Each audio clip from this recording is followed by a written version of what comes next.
Assalamualaikum warahmatullahi wabarakatuh. Perkenalkan, nama saya Muhammad Fikri Al-Fadholi, mahasiswa semester 1 STIP Darul Ulum, Kota Baru. Di sini saya akan membawakan materi tentang definisi objek dan fungsi filsafat. Diajukan untuk memenuhi tugas kuliah pengantar filsafat dari dosen pengampu Ibu Iza Syahroni, SPD MA. Langsung saja kita ke pembahasan. Definisi filsafat. Filsafat merupakan salah satu cabang ilmu pengetahuan yang memiliki kedudukan unik di antara disiplin ilmu lainnya. Keunikan itu terletak pada cara berpikirnya yang mendalam, sistematis, dan berusaha menelusuri hakikat sesuatu sampai ke akar yang paling dalam. Secara etimologis, istilah filsafat berasal dari bahasa Yunani, yaitu philosophia. Kata ini terbentuk dari dua suku kata, philo yang berarti cinta dan sophia yang berarti kebijaksanaan atau pengetahuan yang mendalam. Dengan demikian, filsafat berarti cinta akan kebijaksanaan atau hasrat untuk mencari kebenaran. Makna ini menunjukkan bahwa seorang filosof sejati bukan hanya orang yang tahu banyak hal, tetapi orang yang mencintai kebijaksanaan dan selalu haus akan pengetahuan yang benar. Pengertian filsafat menurut para ahli, diantaranya pendapat Plato menyatakan bahwa filsafat adalah pengetahuan tentang segala sesuatu yang berhubungan dengan sebab-sebab terdalam. Menurut Plato, filsafat mengajarkan manusia untuk berpikir sampai pada tingkat hakikat, mencari kebenaran yang abadi. Kedua, pendapat Aristoteles menyebutkan filsafat sebagai ilmu yang menyelidiki sebab-sebab dan asas-asas segala sesuatu. Bagi Aristoteles, filsafat adalah upaya intelektual tertinggi manusia yang bertujuan mencapai pengetahuan yang sejati. Ciri-ciri filsafat. Untuk memahami filsafat dengan baik, kita perlu mengetahui ciri-cirinya. Adapun ciri-ciri filsafat antara lain: rasional, artinya filsafat mengandalkan akal budi dan logika dalam mencari kebenaran. Kritis, filsafat selalu mempertanyakan dan tidak mudah menerima sesuatu begitu saja. Ketiga, mendasar. Keempat, universal. Kelima, spekulatif dan sistematis. Tujuan utama filsafat bukan sekadar untuk mengetahui, tetapi untuk memahami dan menjadi bijaksana. Dengan filsafat, manusia tidak hanya mengetahui fakta, melainkan juga mampu menilai dan memahami makna di balik fakta tersebut. Seperti yang dikatakan oleh Bertrand Russell, filsafat memperluas pikiran dan membebaskan manusia dari prasangka. Objek kajian filsafat. Untuk memahami apa yang menjadi ruang lingkup pembahasan filsafat, kita perlu mengetahui apa yang dimaksud dengan objek filsafat. Secara umum, setiap ilmu memiliki objek kajian tertentu, yaitu sesuatu yang menjadi sarana penyelidikannya. Dalam filsafat, objek yang dikaji tidak terbatas pada hal-hal yang dapat diamati secara empiris, melainkan juga mencakup hal-hal yang bersifat abstrak, universal, dan mendalam. Para ahli umumnya membagi objek filsafat menjadi dua macam, yaitu objek material dan objek formal. Kedua jenis objek ini saling berkaitan erat, sebab tanpa keduanya filsafat tidak dapat menjalankan fungsinya secara utuh sebagai ilmu yang mencari hakikat terdalam dari realitas. Objek material filsafat. Objek material filsafat adalah segala sesuatu yang ada dan mungkin ada, baik yang bersifat konkret maupun abstrak. Dengan kata lain, semua hal yang dapat dipikirkan oleh manusia, mulai dari benda, manusia, alam semesta, hingga Tuhan, termasuk ke dalam ruang lingkup objek material filsafat. Berbeda dengan ilmu-ilmu khusus yang memiliki objek terbatas, filsafat memiliki jangkauan yang sangat luas. Misalnya, ilmu fisika hanya meneliti fenomena alam secara empiris, ilmu biologi hanya mempelajari makhluk hidup, ilmu psikologi meneliti perilaku manusia. Namun, filsafat tidak berhenti pada apa yang tampak, melainkan berusaha mencari mengapa dan bagaimana hakikat dari segala sesuatu tersebut. Contohnya, ketika seorang ilmuwan bertanya, bagaimana air mendidih pada suhu 100 Celcius? Filsafat justru bertanya mengapa hukum alam itu ada dan apa makna keberadaannya bagi manusia. Dengan demikian, objek material filsafat mencakup segala hal yang ada dan mungkin ada. Tokoh-tokoh filsafat seperti Aristoteles, Thomas Aquinas, dan Immanuel Kant juga menganggap bahwa filsafat harus mengkaji realitas dari sudut pandang universal. Tidak hanya terbatas pada aspek empiris, Aristoteles bahkan menyebut filsafat sebagai ilmu tentang yang ada sejauh dia ada. Artinya, filsafat menelaah sesuatu bukan hanya dari keberadaannya secara fisik, tetapi juga dari hakikat keberadaannya. Apa arti ada, mengapa suatu bisa ada, dan bagaimana keberadaan itu bermakna dan dalam keseluruhan realitas. Assalamualaikum warahmatullahi wabarakatuh. Perkenalkan, nama saya M. Fadli dari kelompok F, akan menjelaskan tentang objek formal filsafat, hubungan antara objek material dan objek formal, dan ruang lingkup kajian filsafat.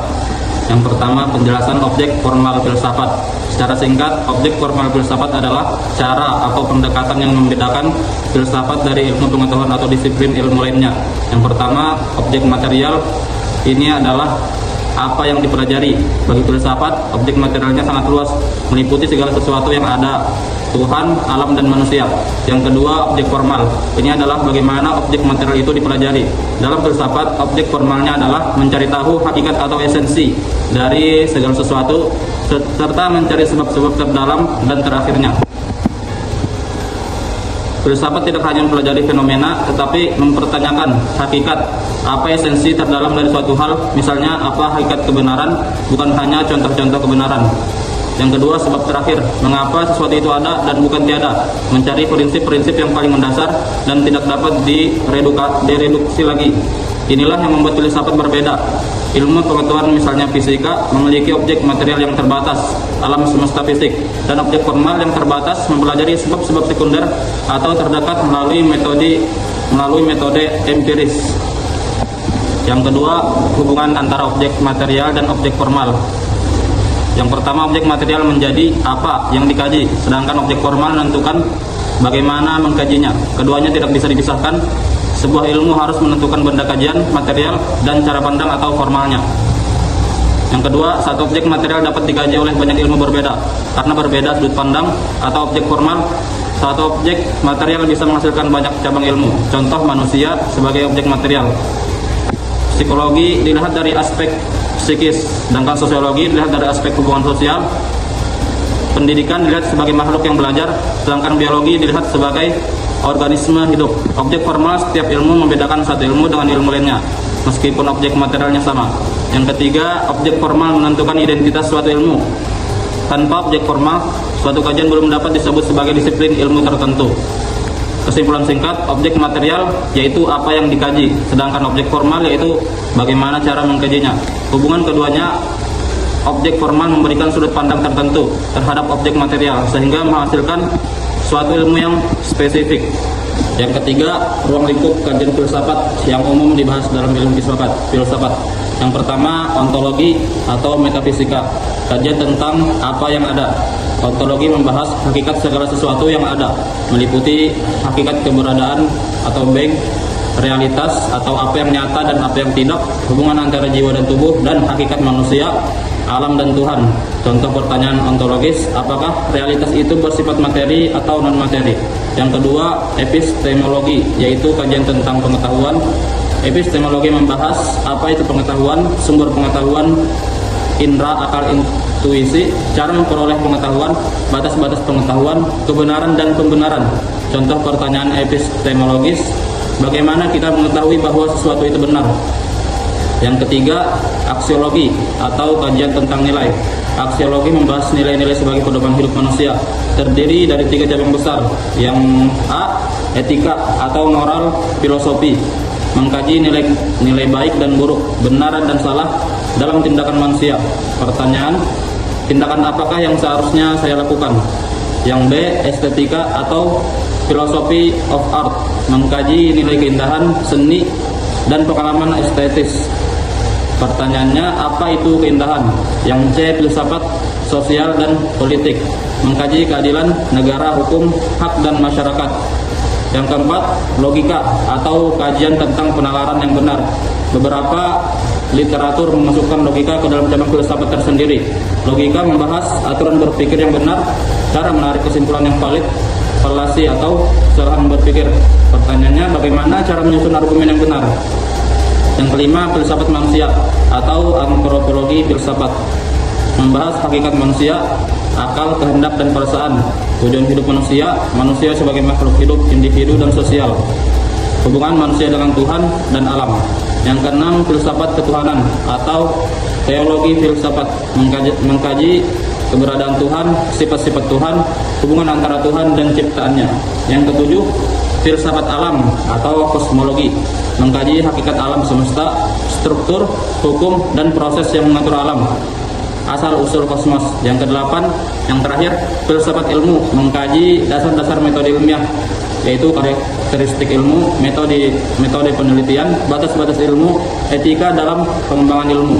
Kesimpulan singkat, ruang lingkup kajian filsafat meliputi yang pertama ontologi atau keberadaan, yang kedua epistemologi atau pengetahuan, yang ketiga aksiologi, nilai estetika, etika, sosial, politik. Yang keempat, logika, aturan berpikir benar. Yang kelima, filsafat manusia. Yang keenam, filsafat ketuhanan. Yang ketujuh, filsafat alam. Dan yang kedelapan, filsafat ilmu. Sekian dari saya. Assalamualaikum warahmatullahi wabarakatuh. Kita lanjut ke fungsi filsafat. Fungsi filsafat tidak hanya berhenti pada kegiatan berpikir abstrak, tetapi memiliki fungsi yang sangat penting dalam kehidupan manusia. Fungsi ini berkaitan dengan kemampuan filsafat untuk memberikan arah, makna, dan dasar bagi berbagai bidang kehidupan. Dengan kata lain, filsafat berperan sebagai pondasi bagi cara manusia memahami realitas dan dirinya sendiri. Filsafat menolong manusia agar tidak hanya menerima segala sesuatu apa adanya, tetapi juga berani mengajukan pertanyaan kritis tentang hakikat, tujuan, dan nilai dari setiap tindakan atau pengetahuan. Melalui proses berpikir filosofis, seseorang diajak untuk tidak sekedar mengetahui, melainkan memahami secara mendalam apa makna di balik setiap pengetahuan dan peristiwa. Fungsi filsafat yang pertama yaitu filsafat sebagai dasar ilmu pengetahuan. Salah satu fungsi utama filsafat adalah menjadi dasar bagi berkembangnya ilmu pengetahuan. Sebelum lahirnya berbagai cabang ilmu modern seperti fisika, biologi, sosiologi, semua pengetahuan manusia berakar pada filsafat. Para filsuf Yunani seperti Thales, Pythagoras, dan Aristoteles merupakan tokoh-tokoh awal yang meletakkan dasar bagi ilmu pengetahuan melalui pemikiran filosofis mereka. Filsafat berperan dalam menjawab pertanyaan-pertanyaan fundamental seperti apa hakikat pengetahuan, bagaimana manusia bisa mengetahui sesuatu dengan benar, apa batas-batas kemampuan akal manusia. Misalnya, dalam bidang ilmu alam, filsafat membantu mengembangkan metode ilmiah yang logis dan sistematis. Dalam bidang sosial, filsafat membantu menetapkan nilai dan orientasi moral agar ilmu tidak disalahgunakan. Tanpa filosofis, ilmu pengetahuan akan kehilangan arah karena tidak memiliki pijakan nilai dan tujuan yang jelas. Fungsi filsafat yang kedua yaitu filsafat sebagai pedoman dalam kehidupan. Filsafat juga berfungsi sebagai pedoman hidup yang memberikan manusia arah dan makna dalam menjalani kehidupannya. Sebagai makhluk yang berpikir, manusia selalu berusaha mencari jawaban atas pertanyaan mendasar seperti siapa saya, dari mana saya berasal, dan untuk apa saya hidup. Pertanyaan-pertanyaan semacam ini tidak bisa dijawab oleh ilmu empiris, melainkan hanya oleh refleksi filosofis yang mendalam. Dengan berpikir filosofis, manusia dapat memahami bahwa hidup bukan hanya sekedar mencari kebutuhan. Dengan berpikir filosofis, manusia dapat memahami bahwa hidup bukan hanya sekedar mencari kebutuhan materi, tetapi juga mengejar nilai-nilai kebenaran, kebaikan, dan keindahan. Filsafat mendorong manusia untuk hidup secara reflektif dan bermakna, bukan sekedar reaktif terhadap keadaan. Dengan cara itu, manusia tidak akan mudah terombang-ambing oleh perubahan zaman atau pengaruh luar, karena ia memiliki dasar berpikir yang kuat dan prinsip yang jelas. Assalamualaikum warahmatullahi wabarakatuh. Melanjutkan materi berikutnya yaitu filsafat sebagai dasar moral dan etika. Fungsi filsafat juga tampak dalam bidang moral dan etika. Etika merupakan cabang filsafat yang membahas tentang baik dan buruk, benar dan salah, serta tanggung jawab moral manusia. Dalam kehidupan sosial, manusia dihadapkan pada berbagai pilihan moral. Filsafat membantu menentukan manusia agar dapat menentukan tindakan yang benar berdasarkan pertimbangan akal dan murni. Contohnya, dalam dunia kerja atau politik, sering muncul persoalan antara kepentingan pribadi dan kepentingan umum. Filsafat etika membantu manusia memahami bahwa nilai moral tidak dapat diabaikan hanya demi keuntungan sesaat. Menurut Immanuel Kant, moralitas sejati muncul bukan karena paksaan tetapi karena kesadaran akal budi untuk melakukan hal yang benar demi kewajiban itu sendiri. Pandangan ini menunjukkan bahwa filsafat berperan penting dalam membangun karakter dan kepribadian yang beretika. Lalu, ada juga filsafat sebagai alat untuk berpikir kritis dan logis. Filsafat melatih manusia untuk berpikir secara kritis, logis, dan sistematis. Dalam dunia yang penuh dengan informasi, dan opini yang beragam, kemampuan berpikir kritis menjadi sangat penting agar seseorang tidak mudah mempengaruhi oleh pandangan yang menyesatkan. Melalui berpikir filosofi, seorang akan terbiasa. Yang pertama, menguji kebenaran sesuatu pernyataan berdasarkan alasan yang rasional. Yang kedua, membedakan antara fakta dan opini. Dalam konteks pendidikan, kemampuan berpikir kritis yang bersumber dari filsafat sangat penting bagi mahasiswa untuk menghadapi tantangan zaman modern di mana arus informasi begitu cepat dan kompleks. Filsafat mengajarkan bahwa tidak semua yang tampak benar harus diterima begitu saja, melainkan perlu diuji melalui akal sehat dan pertimbangan moral. Lalu ada filsafat dalam bidang pendidikan. Dalam dunia pendidikan, filsafat berfungsi sebagai landasan kontekstual dan normatif. Setiap sistem pendidikan pada dasarnya dibangun di atas sesuatu pandangan filosofi tentang manusia, masyarakat, dan tujuan hidup. Sebagai contoh, yang pertama ada filsafat idealisme yang memandang pendidikan sebagai sarana membentuk kepribadian yang berlandasan nilai-nilai rohani. Yang kedua ada filsafat realisme, yaitu menekankan pentingnya pengalaman empiris dan pembelajaran berdasarkan fakta. Yang ketiga ada filsafat pragmatisme, yaitu menekankan bahwa pendidikan harus menyesuaikan diri dengan kebutuhan praktis dan perkembangan masyarakat. Dengan demikian, filsafat membantu pendidik dan peserta didik memahami tujuan akhir pendidikan, bukan hanya sekedar proses transfer ilmu. Pendidikan yang berlandasan filsafat akan melahirkan manusia yang berpikir kritis, berkarakter, dan juga berkesadaran moral.